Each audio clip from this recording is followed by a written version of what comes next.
Well, today's first reading was the reading of the Ten Commandments. And the Ten Commandments, of course, the heart of the law, the Old Testament, it's initially looked at as a whole bunch of things that you shouldn't do. A few that you should and a lot that you shouldn't.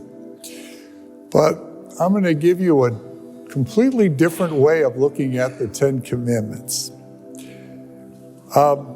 The Ten Commandments really can only be understood in connection with all the events that take place before it. For 400 years, as the book of Exodus tells us, the Israelites lived in slavery in Egypt for 400 years. And then they cried out to God and they prayed and God heard their prayers. God sent them Moses.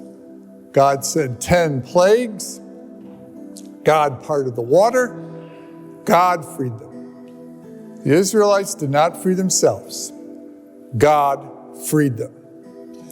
So they are now free, and they've now landed in Sinai. The Egyptian army has been destroyed in the flood as the waters went back over them. They're now standing there free.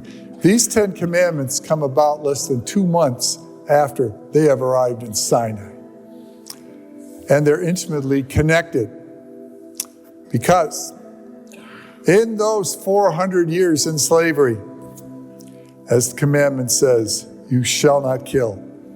I think it's a good bet that in those 400 years, some Israelites killed some other Israelites. It says, you shall not commit adultery. It's probably a good bet that in those 400 years, there were Israelites who committed adultery. Thou shalt not steal. It's probably a good bet that in those 400 years, a lot of Israelites stole. You shall not bear false witness against your neighbor.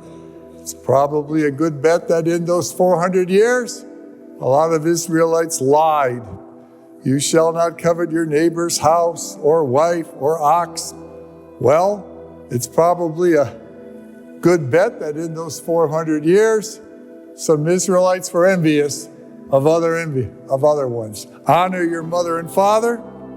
It's probably a good bet that there were some Israelites in that 400 years that did not honor their mother and their father. This is all connected because God has now freed them physically.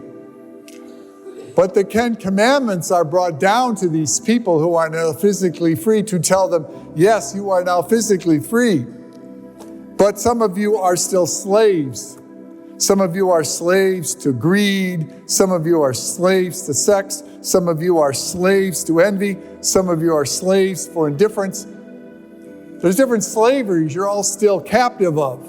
Physically, I have freed you, says the Lord God. But now, these commandments are going to give you a guide to show you that there's more freedom to come. But this freedom is going to require every individual among you to think about what they're enslaved to and seek the help of God to overcome that slavery and free themselves of that slavery.